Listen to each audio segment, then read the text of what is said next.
So today, we're going to dive into the incredible, nearly 250-year history of one of the most legendary military forces in the entire world, the United States Marine Corps. We're talking about a legacy forged over a quarter of a millennium. I mean, to stop and think about that number for a second. That's a stretch of time that goes all the way back to the birth of America itself. It's a history that's deep, it's foundational, and we're going to unpack it right here. All right, so where did it all begin? You might think it was on some famous battlefield, but nope.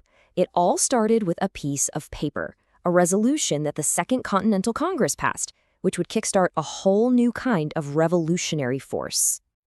What you're seeing here is basically an unbroken chain of service. Right from the very beginning, 1775, the 1st Continental Marines were fighting for independence on land and at sea. And that legacy, being on the front lines, that has defined them ever since.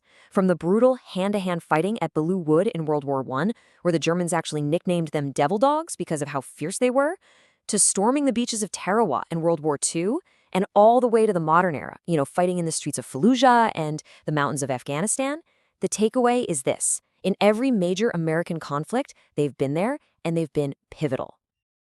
Showing up in all of America's most defining conflicts like that, well, it's earned the Marine Corps a very unique and critical role. They're known as the nation's #1 expeditionary force.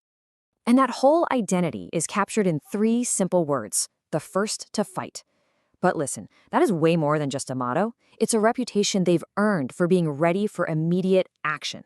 It defines their entire history. The Marine Corps has always been the tip of America's spear, always ready to go at a moment's notice. Now, here's where it gets really interesting. The Corps' mission isn't just about what they do out there. This quote from a former commandant, General Chuck Krulak, just nails the dual purpose of the whole institution. It's about so much more than just winning on the battlefield. It's also about a profound internal transformation. So let's break that down. You can really see it as 2 core missions. On one side, you have the external mission, winning battles. And their history from Tarawa to Fallujah proves they're pretty good at it. But on the other side, you have this internal mission, to make Marines. And that's a whole process of forging character, of instilling a core set of values in people. And this brings us to a really personal part of the Marine Corps experience. For so many young men and women, serving in the Corps becomes this crucible, Something that forges their character for the rest of their lives. So, what are these lessons they learn? Well, it's all built on 5 core principles.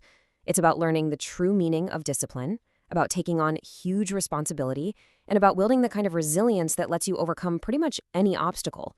But maybe more than anything, it's about a deep, deep understanding of duty and what sacrifice is really all about. And these are lessons that stick with you long after you take off the uniform. So when you put all that together, this dual focus on winning battles and on making citizens of real character, it leads us to the Corps' lasting legacy. It's like an enduring promise it makes not just to its own people, but to the entire nation. And that promise is all wrapped up in their famous motto, Semper Fi.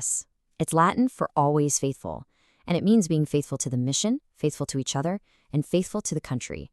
It's basically a solemn vow that America will be okay because its Marines will never, ever fail her. So as we look back on this incredible history, from the very first Continental Marines to the one standing watch around the world today, it leaves you with a really powerful question.